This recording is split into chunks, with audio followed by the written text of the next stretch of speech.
Okay. तो आज के लेक्चर के अंदर हम पढ़ने वाले हैं कि ट्रांजैक्शन। ठीक है, तो डेटाबेस के अंदर कौन सी प्रोसीजर आती है, रूल्स के किस तरीके के रूल्स होते हैं। ठीक है, तो इसके बारे में हम आज के लेक्चर के अंदर पढ़ने वाले हैं। तो यहाँ पे दो टॉपिक दिए हुए हैं कि ट्रांजैक्शन किस तरीके से होता है, उसको मेंटेन करने के लिए उसकी प्रॉपर्टी कौन कौन सी यूज होती है। ठीक है, तो ये दो टॉपिक्स हमारे पास आज के लेक्चर के अंदर थे। ठीक है, तो पहले हम चलते हैं कि हमारे ट्रांजैक्शन के बारे में, ट्रांजैक्शन एग्जैक्टली होता क्या है और किस तरीके से यूज किया जाता है। ठीक है, तो transaction is a set of logically related operation. मतलब क्या होता है कि लॉजिकली बहुत सारा इंस्ट्रक्शन उसके अंदर, बहुत सारी इंस्ट्रक्शन उसके अंदर दी हुई होती है। जैसे आप किसी भी प्रोग्रामिंग आप करते हो तो प्रोग्राम के अंदर क्या होता है कि आप समथिंग सिर्फ सी लैंग्वेज में हेलो भी लिखना हो तो आपको पहले क्या लिखनी होती है, लाइब्रेरी फाइल अटैच करवानी होती है, फिर वर्ड में लिखते हो, उसके बाद क्या आ जाता है उसके अंदर प्रिंटफ में हेलो लिखते हो। ठीक है, तो ये क्या होगी, एक सेट ऑफ इंस्ट्रक्शन होगी। मतलब आप कभी भी लाइब्रेरी अटैच नहीं कराओगे तो आपका प्रोग्राम रन नहीं होने वाला। फिर आप वर्ड में नहीं लिखोगे तो आपका प्रोग्राम कहाँ से स्टार्ट होने वाला है वो आपको नहीं पता चलेगा। तो ये सारी क्या होगी, फंक्शनलिटी होगी, लॉजिकली आपको ये लिखना ही लिखना पड़ता है। ठीक है, तो बैकग्राउंड में हम कभी भी अपना ट्रांसफर करते हैं, हमारे जो पास पैसे होते हैं वो कभी भी ट्रांसफर करते हैं। तो जैसे हमने जिसके अकाउंट में डालना है उसका नंबर डाल दिया, और हमारे पास क्या होता है कि जिसको हमें डालना है उसका एक नंबर होता है या फिर ट्रांजेक्शन नंबर होता है, उसका आईएफएससी कोड होता है। ठीक है, तो जहां पर भी हमें भेजना है उसका एक नंबर होता है। तो इन दो नंबर के बीच में हमें तो सिर्फ यही दिखता है, पर बैकग्राउंड में इसके अंदर प्रोसेस कौन सी होती है कि जब भी हम डेटा ट्रांसफर करते हैं तो हमारा अकाउंट में से ट्रांसफर हो रहा है, मतलब माइनस हो रहा है, और उसके अकाउंट में जब भी डेटा जाएगा तो उसके अकाउंट में प्लस हो रहा है। तो ये पूरी साइकिल हो जाती है। ठीक है, क्योंकि हमारे डेटाबेस में से पहले कट होगा, देखेगा कितना डेटा है, उसको देखेगा, फिर कट करेगा, फिर वापस उसको हमारे डेटाबेस में माइनस करके रख देगा। ठीक है, वापस उसके अकाउंट में जाएगा तो वहाँ पे डेटा देखेगा पे कितना है, उसके अंदर ऐड करेगा और उसको वापस परमानेंटली स्टोर कर देगा। तो ये चीज उसके अंदर ट्रांजेक्शन में आती है, पूरी लॉजिकली सेट ऑफ इंस्ट्रक्शन। यही आपको यहाँ पे लॉजिकली मतलब थियरिकली दिया हुआ है, क्योंकि transaction is set of logically related operation. मतलब बहुत सारे उसके अंदर लॉजिकली ऑपरेशन होते हैं। ठीक है, it contain a group of task, मतलब वो ग्रुप में होता है, जितना भी इसका टास्क होता है वो सारा एक ग्रुप में, अगर वो ग्रुप में जितने टास्क है वो खत्म नहीं हो रहे तो वो दूसरा ट्रांजेक्शन तब तक नहीं लेता। ठीक है, तो ये चीज इसके अंदर होती है। फिर ये कि transaction is action of action और सीरीज ऑफ एक्शन। मतलब सिंगल एक्शन भी हो सकता है, या फिर आपको बहुत सारे ट्रांजेक्शन एक साथ करवाने हैं तो उसके भी सीरीज में हो रहे हैं, वन टाइप ऑफ। ठीक है, बहुत सारे एक्शन एक ट्रांजेक्शन के अंदर करवा सकते हो, या फिर सिंगल ट्रांजेक्शन भी आप उसके अंदर कर सकते हो। तो ये सारी बैकग्राउंड में प्रोसीजर होने वाली है। ठीक है, तो it is perform by single user. मतलब सिंगल यूजर भी उसको ट्रांजेक्शन को परफॉर्म करवा सकता है। ठीक है, एक उसको उस टास्क को एक्शन करवाने के बाद उसके जो डेटाबेस है उसके अंदर भी वो कंटेंट को देख भी सकता है। ठीक है, तो ये चीज हो जाती है उसके अंदर। मैं जैसे मैं ट्रांजेक्शन को सबमिट करता हूँ, ठीक है, मैंने 100 रुपये किसी के अकाउंट में डाले तो वापस मेरे अकाउंट में देखूंगा तो सही ना कितना बचा है, तो मैं एक्सेस भी कर सकता हूँ, मतलब मेरे अकाउंट के अंदर जितना भी डेटा होगा उसको। ठीक है, तो ये चीज ट्रांजेक्शन के अंदर आती है। ग्रुप और सीरीज ऑफ ट्रांजेक्शन एक्शन बोलते हैं ट्रांजेक्शन को। ठीक है, उस जो यूजर के परफॉर्म एक ही यूजर को परफॉर्म करवा सकता है और उसको देख भी सकता है। ठीक है, उसके बाद आ जाता है कि उसके एग्जाम्पल के थ्रू हम उसको समझते हैं, जो हमने यहाँ पे थियरिकली पढ़ा है, ठीक है, उसको एग्जाम्पल के थ्रू पढ़ते हैं। तो उसके अंदर सपोज यहाँ पे एग्जाम्पल दिया हुआ है कि suppose an employ of bank transfer 800। मतलब किसी बैंक का कोई एम्प्लॉय वो 800 ट्रांसफर कर रहा है। ठीक है, कहाँ से, एक्स अकाउंट से वाई अकाउंट। यहाँ पे हम एज अ एक्स और वाई अकाउंट ले रहे हैं। ठीक है, तो it is a small transaction. तो इसके अंदर बहुत सारे लो लेवल के टास्क हो गए। देखो यहाँ पे कौन कौन से टास्क हो जाएंगे, तो पहले तो एक्स अकाउंट वाला जो पर्सन है वो डेटा ट्रांसफर करेगा, तो पहले उसके अकाउंट ओपन करेगा, उसके अंदर कितना डेटा है वो चेक करता है। ठीक है, मतलब पुराना अकाउंट के बैलेंस कितना है, अगर वो सही से होगा बैलेंस, उसका अकाउंट उसको भेजना है उससे ज्यादा होगा, मतलब उसके अकाउंट में 1000 रुपये पर पड़े हुए हैं, उससे 2000 ट्रांजेक्शन करने, तो वो कभी होने वाला नहीं है। पहले वो देखेगा ना उसके अकाउंट में कितने पड़े हुए हैं, अगर नहीं होगा तो इंसुफिशियंट बैलेंस दे देगा। ठीक है, तो ये प्रोसीजर हो गई। उसके बाद उसको 1000 रुपये ट्रांसफर करने हुए, उसके अकाउंट में 1000 ही पड़े हुए हैं, तो यहाँ पे सही हो गया। फिर क्या हो जाएगा यहाँ पे कि उसके अकाउंट में से जो 1000 उसको उसने ट्रांसफर किया वो माइनस हो जाएगा, तो उसका न्यू बैलेंस अब क्या हो गया, जीरो हो गया ना। फिर वो जीरो बैलेंस से वापस उसके अकाउंट में परमानेंटली स्टोर हो जाएगा, फिर उसका अकाउंट यहाँ से बंद कर देगा। ठीक है, तो इस तरीके से ये ट्रांजेक्शन एक व्यक्ति जब भी भेजता है, ठीक है, पैसे, ठीक है, डेबिट करता है, तब ये सारी प्रोसीजर इसके अंदर होती है। अब जिसके अकाउंट में जा रहा है उसके अकाउंट में भी देखो कौन सी प्रोसेस हो रही है। तो पहले अकाउंट में से क्या होता है कि ओपन करेगा, उसके बाद जो उसका नया बैलेंस आया है और पुराना बैलेंस है दोनों को चेक करेगा। ठीक है, तो वो क्या करेगा कि जो उसके पास ऑलरेडी बैलेंस पड़ा हुआ था, ओल्ड बैलेंस, उसके अंदर वो नया बैलेंस ट्रांसफर करेगा। मतलब यहाँ से क्या हो जाएगा, प्लस होगा, तो नया बैलेंस उसका ओल्ड प्लस बैलेंस दोनों मिलके यहाँ पे न्यू बैलेंस आ गया। फिर जो लास्ट बैलेंस आया उसके पास, उसको नए बैलेंस के अंदर स्टोर कर देगा, उसका अकाउंट यहाँ पे क्लोज हो जाएगा। तो ये भी सीरीज ऑफ टास्क हो गई ना हमारे पास। तो दो, जब भी एक ट्रांजेक्शन होता है तो किसके अकाउंट में से डेटा डिलीट हो रहा है, ठीक है, ट्रांजेक्शन हो रहा है दूसरे अकाउंट के, और दूसरे अकाउंट में जा रहा है, तो ये प्रोसीजर सारी इसके अंदर होती है। ठीक है, तो आपको पता चला कि ट्रांजेक्शन किस तरीके होता है। जो एक्स और वाई के अंदर जितनी भी ये प्रोसीजर हो रही है, ठीक है, उसे क्या कहा जाता है यहाँ पे, ग्रुप ऑफ ट्रांजेक्शन। ठीक है, मतलब एक ट्रांजेक्शन एक यूजर ने किया है तो उसके साथ क्या होगा कि एक ही तरीके की प्रोसीजर यहाँ पे होने वाली है। ठीक है, सामने वाले को तो कुछ करना नहीं होता, अकाउंट में सीधा डायरेक्टली आ जाता है। ठीक है, फिर उसके बाद है कि जो भी हमने यहाँ पे ऑपरेशन किया तो उसके साथ कौन कौन सी प्रोसीजर, जो रूल्स थे वो जुड़े हुए थे। तो यहाँ पे दिखाया है कि ऑपरेशन ऑफ ट्रांजेक्शन, तो उसके साथ कौन कौन सी प्रोसीजर थी, सिस्टम कौन कौन सी बैकग्राउंड में प्रोसीजर करता है, टास्क करता है, तो यहाँ पे वो लिखा है। तो following are the main main operation of transaction, कभी भी किसी भी तरीके का ट्रांजेक्शन होता है तो उसके अंदर कितनी फंक्शनलिटी चलती है वो यहाँ पे मेंटेन की हुई है। ठीक है, तो पहले क्या है कि तो रुके हुए रीड, एक्स मतलब क्या है, कोई अमाउंट, ठीक है, रीड मतलब वो पढ़ेगा भाई, रीड ऑपरेशन मतलब ये read operation is use to read the value of X, मतलब एक्स नाम के अकाउंट, एक्स नाम के पर्सन के अकाउंट में कितना बैलेंस पड़ा है वो पहले रीड करता है from the database and store it in a buffer main memory. मतलब जब भी उसको ट्रांसफर करना होता है तब वो पहले उस अकाउंट के अंदर जितना बैलेंस था उसको पहले एक मेन मेमोरी में ट्रांसफर, उसके डेटाबेस में तो एज इट इज है ही, पर एक मेन मेमोरी अलग से मेन मेमोरी बनती है और उसके अंदर वो अमाउंट स्टोर हो जाता है। ठीक है, फिर क्या होता है कि राइट, मतलब जो भी डेटा उसके पास पड़ा हुआ है अगर कोई चेंजेस होगा उसके अंदर तो वापस मुझे वहां पे उसके अकाउंट में भी डालना, चेंजेस करना पड़ेगा ना, मतलब राइट करना पड़ेगा। ठीक है, तो उसके लिए यहाँ पे दिया हुआ कि write operation is used to write the value of back to the database, मतलब डेटाबेस के अंदर, ठीक है, जो भी वैल्यू उसकी डेबिटेड हुई है, मतलब डेबिट हो गया उसका समथिंग, उसने 800 ट्रांसफर किया तो 800 माइनस होना चाहिए, तो कहाँ से होगा, बफर में से पहले माने माइनस होगा, उसके बाद उसके डेटाबेस में स्टोर होता है, मतलब राइट होता है, उससे पहले वो होता नहीं है। यहाँ पे लिखा है ना कि जब भी वो डेटा रीड करता है तो पहले बफर के अंदर वो मेन मेमोरी में स्टोर होता है, वहां पे सारी कैलकुलेशन होती है बफर के अंदर, और जो भी लास्ट अमाउंट बचेगा वो वापस उसके अकाउंट के अंदर डेटाबेस के अंदर स्टोर करेगा, मतलब राइट करेगा। तो पहले रीड किया फिर राइट किया। तो ये किस तरीके से चलता है, तो यहाँ पे लिखा है, यहाँ पे लिखा है देखो, आर एक्स मतलब रीड ऑपरेशन चल रहा है, कितना अमाउंट है वो, ठीक है, तो उसके अकाउंट में जितना अकाउंट था मिल गया, अमाउंट था मिल गया, फिर उस अमाउंट में से उसने 500 ट्रांसफर किए तो वो माइनस हो गए, तो एक्स के अंदर जो भी वैल्यू अमाउंट आई उसको वापस डेटाबेस के अंदर ट्रांसफर करना है, तो राइट नाम का फंक्शन चलेगा और उसके अंदर जो भी लास्ट अमाउंट मिली होगी एक्स के अंदर वो उसके अंदर डेटाबेस में ट्रांसफर करवा देगा, मतलब उसके अकाउंट में से 500 माइनस हो गए। ठीक है, तो इस प्रोसीजर को यहाँ पे एक्सप्लेन किया हुआ है कि let's assume the value of X, मतलब X before starting of transaction is 4000, मतलब जब भी उसके अकाउंट में ट्रांजेक्शन होगा तो यहाँ पे एक्स की वैल्यू क्या होगी, उसके अकाउंट में 4000 पड़े हुए हैं, क्या यहाँ पे कितने लिखे हुए हैं, 4000। ठीक है, तो first operation of read x value from the database and store it in buffer, मतलब उसके डेटाबेस में 4000 पड़ा हुआ है, वो कहाँ पे लेगा, पहले तो बफर के अंदर लेगा 4000, मतलब दो जगह पे 4000 और 4000। फिर यहाँ पे क्या होगा कि second operation will decrease the value of X by 500, मतलब उसके अकाउंट में से 500 माइनस हो गया, ठीक है, 500 माइनस हो, सो बफर विल कंटेन 3500, मतलब बफर के अंदर कितना बचा, उसके अकाउंट में मेन अकाउंट में 4000 पर बफर के अंदर कितना बड़ा है, 3500 माइनस होने के बाद।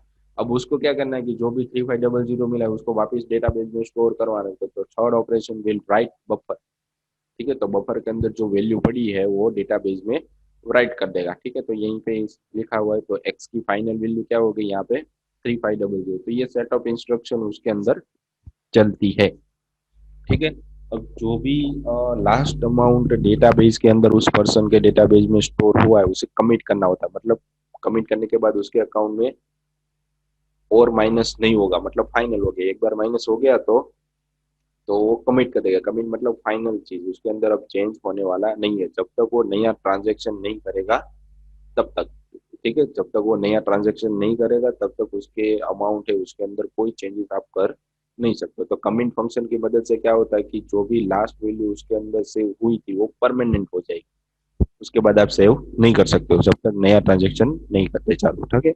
उसके बाद है रोल बैक। उसको अंडू करवाना है तो सिर्फ एक ही चीज की मदद से हो सकता है कि अगर वो ट्रांजेक्शन फेल हो गया है या फिर किसी के पास उसकी ऑथोरिटी है, ठीक है, तो ही वो अंडू करवा सकता है। ठीक है, पर उसको क्या मेंटेन करना होगा, दोनों अकाउंट में से दोनों अकाउंट को मेंटेन करना पड़ेगा पहले। ठीक है, तो ये रोल बैक की परमिशन है। ठीक है, तो ऑटोमेटिकली हो जाती है।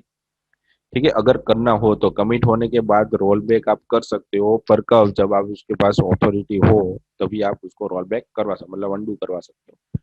ठीक है, तो किसी भी ट्रांजेक्शन के अंदर ये चार फंक्शनलिटी चलती है, read write commit and roll back. Roll back तो ऑप्शनल हो गया, तीन चीज तो कंपलसरी चलती ही चलती है, रीड राइट और कमिट। ठीक है, तो ये ट्रांजेक्शन था किस तरीके से होता है। फिर इसके बाद आ जाता है कि ट्रांजेक्शन की प्रॉपर्टी, हमारा जो सेकंड टॉपिक था उसके अंदर किन कौन कौन से रूल्स मेंटेन किए हुए हैं इन लोगों ने। ठीक है, तो ये चीज इसके अंदर होती है। तो पहले हम चलते हैं कि भाई ट्रांजेक्शन की प्रॉपर्टी क्या होती है, फिर कौन सी होती है, किस तरीके से यूज होती है, उसके टाइप्स कितने होते हैं। ठीक है, तो पहले यहाँ पे लिखा था transaction has a four property, these are use to maintain a consistency of database. मतलब डेटाबेस के अंदर जो भी अमाउंट, जो भी डेटा पड़ा हुआ है वो उसको एक तरीके से अच्छे से संभालने की कोशिश करता है। जो भी ट्रांजैक्शन हुआ है उससे पहले का भी डेटा सेव करके रखता है, जो भी ट्रांजैक्शन हो गया उसके बाद का डेटा भी परमानेंटली सेव करके रखता है, मतलब कंसिस्टेंसी रखता है। मतलब वो एक ही तरीके का काम बार बार कर रहा है पर बहुत ही सही तरीके से कर रहा है, उसे कंसिस्टेंसी बोलते हैं।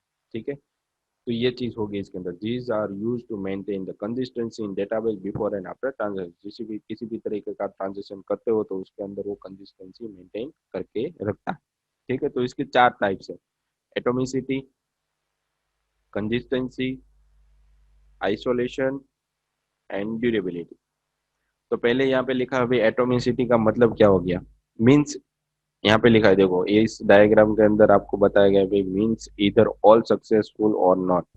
मतलब जो भी आप ट्रांजेक्शन कर रहे हो तो एक अकाउंट में से माइनस हो रहा है दूसरे अकाउंट में प्लस होगा तो ये पूरा सक्सेसफुल होगा तो भी तो ही आपका ट्रांजेक्शन गिना जाएगा, वरना आपका ट्रांजेक्शन गिना जाएगा नहीं। अगर आपने ट्रांसफर करवा दी है पर उसके अकाउंट में पहुंचे ही नहीं है तो ये ट्रांजेक्शन क्या हो जाएगा, फेल हो जाएगा, उसका भी टाइम रहता है। ठीक है, तो ये ऑटोमेसिटी के अंदर आता है। फिर है कंसिस्टेंसी। कंसिस्टेंसी मतलब क्या हो गया, कभी भी आप किसी अकाउंट में से ट्रांसफर करवाते हो दूसरे अकाउंट में पहुंच रहा है, ठीक है, और वहां पे जाने के बाद वो पूरे ट्रांजेक्शन को चेक करता है, भाई आपके अकाउंट में से कट हो गया है पर उसके अकाउंट में पहुंचा नहीं है तो वो पूरा ट्रांजेक्शन को गिनता नहीं है, मतलब कंसिस्टेंसी उसकी मेंटेन नहीं होती है। ठीक है, तो ये चीज इसके अंदर कंसिस्टेंसी के अंदर आता है, पूरा ट्रांजेक्शन होगा तो ही वो कंसिस्टेंसी मेंटेन करके रखता है, वरना वो वापस जो भी जिसका भी डेटा आपने ट्रांजेक्ट कर किया है तो आपके अकाउंट में वापस डाल देगा, जैसा था मतलब जैसा था वैसा पहले ही हो जाएगा। ठीक है, मतलब कंसिस्टेंसी मेंटेन। फिर ड्यूरेबिलिटी। ड्यूरेबिलिटी मतलब क्या हो गया, जो भी आप ट्रांजेक्शन करते हो ट्रांजेक्शन सक्सेसफुली हो गया तो आपका जो भी डेटा है जो भी अमाउंट है वो फिक्स करना होता, मतलब कमिट करना होता, उसके बाद उसके अंदर कोई भी चेंजेस होगा नहीं। ठीक है, अगर चेंजेस नहीं होगा तो चेंजेस नहीं होने वाला। ठीक है, तो भी आपका अमाउंट के अंदर और कुछ डिडक्शन भी नहीं होने वाला। ठीक है, मतलब आपने एक ट्रांजेक्शन कर दिया तो आपके अकाउंट में से कट गया दूसरे अकाउंट में से जमा हो गया, तो ये पूरी एक ड्यूरेबिलिटी होगी मतलब। फिर आइसोलेशन। आइसोलेशन मतलब क्या हो गया कि वो चेक करता है कि ये पूरी प्रोसीजर है वो हुई है कि नहीं हुई है। ठीक है, मतलब ट्रांजेक्शन वाली जो पूरी प्रोसीजर है, जितने भी आप ट्रांजेक्शन करवा रहे हो एक साथ या एक करवा रहे हो तो उसकी प्रोसीजर यहाँ पे हुई है कि नहीं हुई वो चेक करता है। अगर वो हो गया होगा तो उसको आइसोलेशन के अंदर डालेगा। ठीक है, तो ये एटोमिसिटी, कंसिस्टेंसी, ड्यूरेबिलिटी और आइसोलेशन जब भी पूरी होती है तो वापस आप नए ट्रांजेक्शन करवा सकते हो। मतलब वापस यहाँ पे देखो एरो दिखा है एटोमिसिटी, तो नया ट्रांजेक्शन कहाँ से स्टार्ट होता है? ऑलवेज एटोमिसिटी से स्टार्ट होता है, ठीक है। उसके बाद आ जाता है कि कंसिस्टेंसी। कंसिस्टेंसी के बाद यहाँ पे आ जाता है ड्यूरेबिलिटी और आइसोलेशन, ठीक है। जब तक ये पूरी प्रोसीजर यहाँ से खत्म नहीं होती तब तक नया ट्रांजेक्शन आपका स्टार्ट नहीं होता, ठीक है। तो एटोमिसिटी क्या होती है, कंसिस्टेंसी, आइसोलेशन और ड्यूरेबिलिटी, तो इसके बारे में हम और आगे जाने, तो इसके सारे जितने भी टाइप्स हमारे पास है, तो जितने टाइप्स के बारे में हमने पढ़ा तो उसको हम डिटेल में पढ़ने वाले हैं, ठीक है। तो यहाँ पे लिखा हुआ है कि पहले तो एटोमिसिटी, ठीक है। तो एटोमिसिटी के अंदर क्या है अब कि it state, it state all operation of the transaction take place at once, if not the transaction is aborted। मतलब क्या होगा कि जब तक आप किसी भी तरीके का ट्रांजैक्शन करवाते हो तो वो एक जगह जब तक नहीं लेता, ठीक है, और पूरी तरह से सक्सेसफुली नहीं होता तब तक वो आगे नहीं बढ़ता। और किसी भी तरीके की प्रॉब्लम इसके बीच में आ गई तो वो क्या कर देता है, उस ट्रांजेक्शन को अबॉर्ट करता है। मतलब आधा ट्रांजेक्शन वो कभी भी नहीं करेगा। आपके अकाउंट में कट गया पर उसके अकाउंट में नहीं पहुंचा तो वो क्या करेगा कि जो भी आपका ट्रांजेक्शन है उसको वापस जैसा था वैसा मतलब अबॉर्ट कर देगा, कैंसिल कर देगा। आपके अकाउंट में से कटा है तो वापस आपके अकाउंट में जमा भी हो जाएगा, ठीक है। तो ये है, तो एटोमिसिटी मेंटेन क्या करता है कि जो भी आपका अकाउंट के अंदर जो भी कटिंग हो रही है, ठीक है, जो भी ट्रांजेक्शन हो रहा है वो पूरा कभी भी आधा नहीं करेगा। करेगा तो पूरा एक साथ ही करेगा, वरना वो वरना वो ट्रांजेक्शन अबॉर्ट हो जाएगा, ठीक है। तो यहाँ पे नीचे भी लिखा हुआ देखो, देयर इज नो मिडवे, इसमें किसी भी तरीके का बीच में रुकावट नहीं आती। अगर आ गई तो उसको अबॉर्ट करना है, ठीक है। तो transaction can not occur partially, मतलब पार्शली मतलब आधा आधा ट्रांजेक्शन कभी भी इसके अंदर होता नहीं है। आप अगर आप 500 रुपए किसी में ट्रांसफर करो तो 250 रुपए कभी भी उसके अंदर ट्रांसफर नहीं होता, मतलब आधा ट्रांजेक्शन कभी भी नहीं होगा। each transaction is treated as one unit unit, one unit. जो भी आपका ट्रांजेक्शन हो रहा है इस वो एक यूनिट के फॉर्म में होता है, एंड इधर रन टू कंप्लीशन और is not executed at all. मतलब वो रन हो रहा है, ठीक है, रन होगा तो पूरा होगा, वरना पूरे का पूरा क्या हो जाएगा, खत्म हो जाएगा। मतलब नॉट एग्जीक्यूट, मतलब पूरे का पूरा अगर रन नहीं होगा, अगर होगा तो पूरा होगा। रन टू एक कंप्लीशन, जब तक कंप्लीशन नहीं होगा तब तक रन होता रहेगा। अगर नहीं हो रहा तो क्या करेगा कि वो आपका जो एग्जीक्यूट था वो पूरा खत्म हो जाएगा, मतलब जैसा था वैसा पहले कर देगा, ठीक है। तो ये चीज इसके अंदर थी।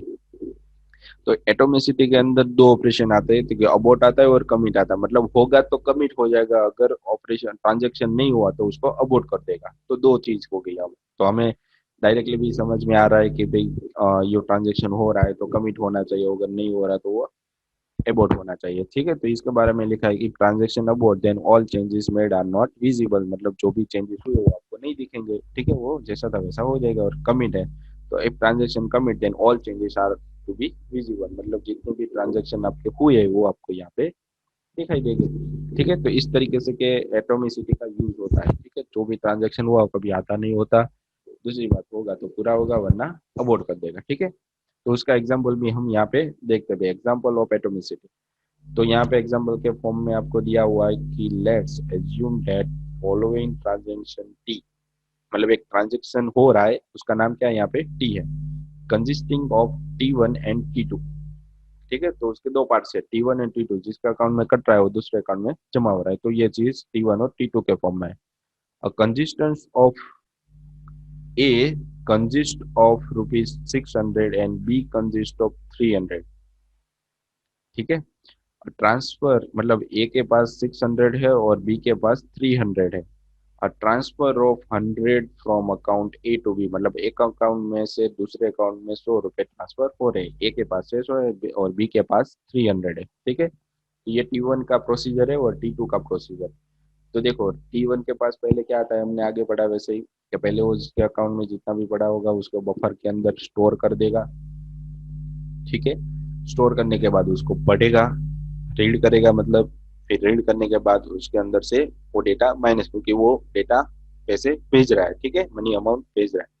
तो उसके जो मेन अकाउंट होगा उस बफर के अंदर जो अकाउंट पड़ा होगा, अमाउंट पड़ा होगा, उसको माइनस करेगा और वापिस बफर के अंदर जो चेंजेस हुआ अमाउंट, मतलब 600 थे उसमें से 100 माइनस किए हमने, तो उसके बाद बचे कितने, अब 500 बचे, तो उसके परमानेंट डेटाबेस के अंदर 500 कर दे, तो ये प्रोसीजर होगी। उसके बाद T2 के पास जाएगा और उसका अमाउंट पहले डेटाबेस में से पढ़ेगा, बफर के अंदर ट्रांसफर करेगा, जो भी उसका अमाउंट होगा उसके अंदर 100 ट्रांसफर करेगा, मतलब प्लस कर देगा। ठीक है, तो क्या हो गया, उसका टोटल अमाउंट उसके बाद 300 थे, अब उसकी फाइनल अमाउंट होगी 400, तो वापस 400 उसके डेटाबेस के अंदर स्टोर कर देगा। मतलब जब भी ये ट्रांजेक्शन खत्म होगा तो ए के पास 500 और बी के पास 400 बचेगा, तभी ये पूरा साइकिल है वो कंप्लीट होता है।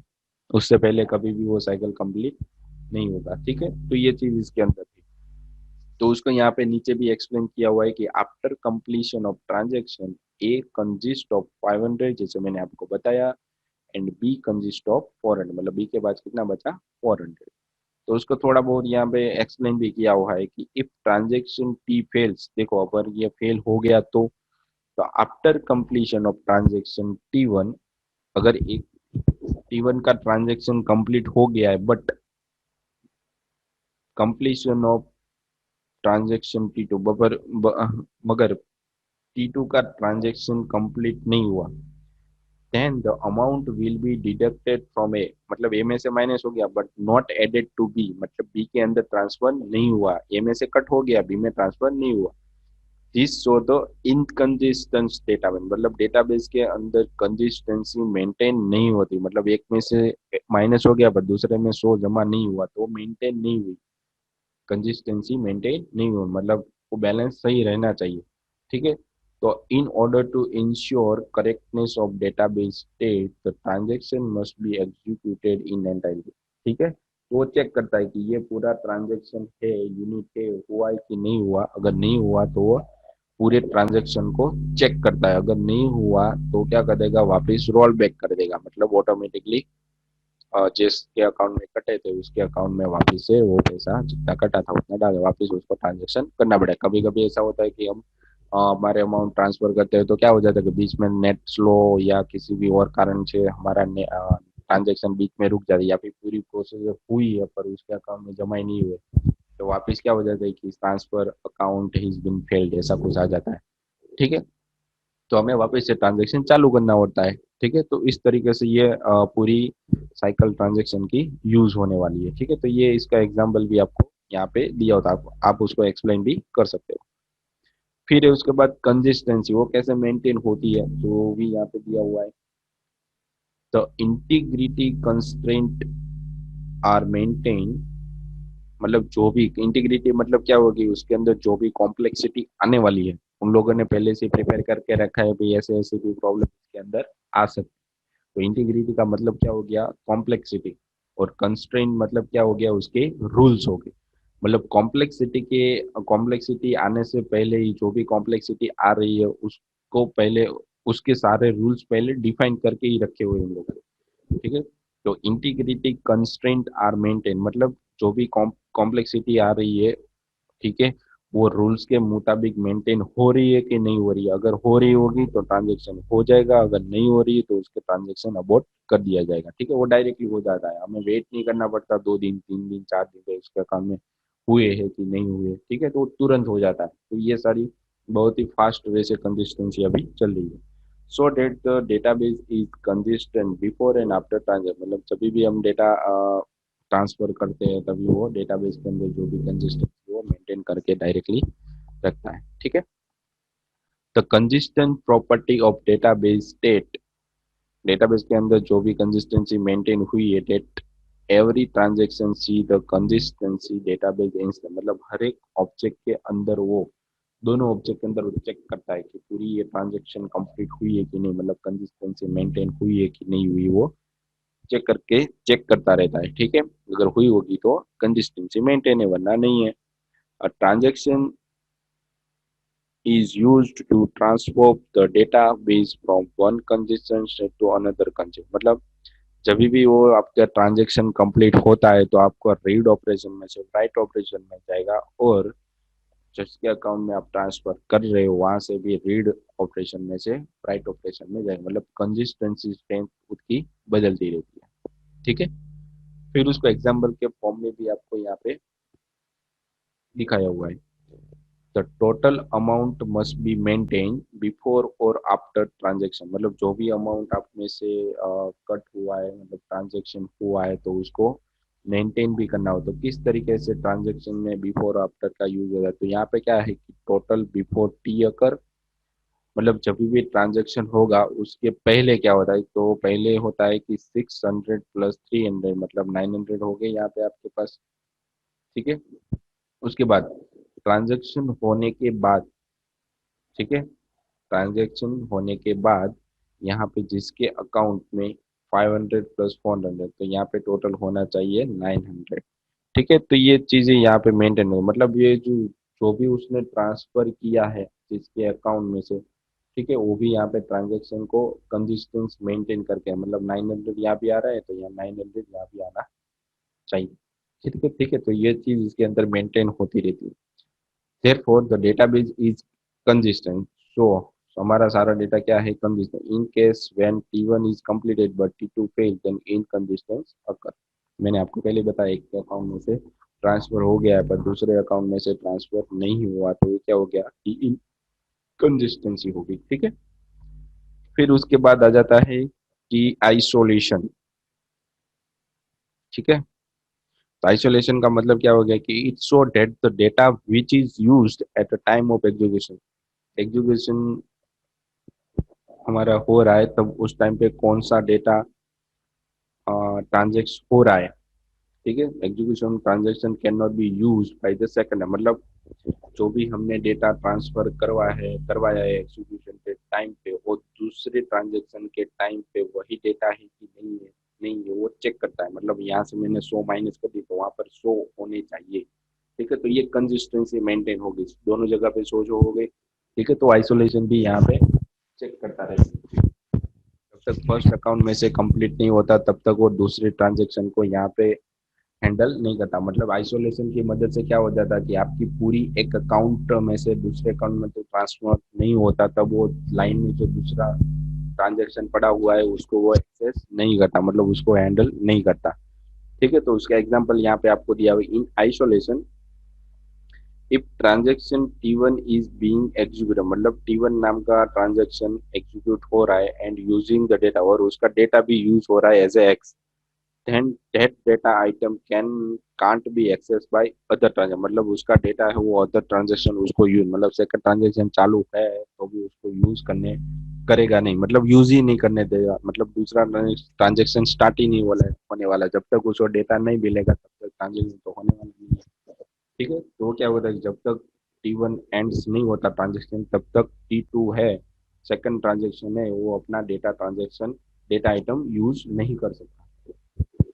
ठीक है, फिर यहाँ पे कॉनकरेंसी कंट्रोल सब system of DBMS enforce the isolation power, मतलब कॉनकरेंसी कंट्रोल है वो आगे के एक पार्ट से ट्रांजेक्शन का ही। ठीक है, वो हम आगे देखने वाले हैं। ठीक है, तो उसको हम आगे बढ़ने वाले हैं। ठीक है, इसको यहाँ पे रहने देते हैं। फिर उसके बाद आ जाता है कि ड्यूरेबिलिटी।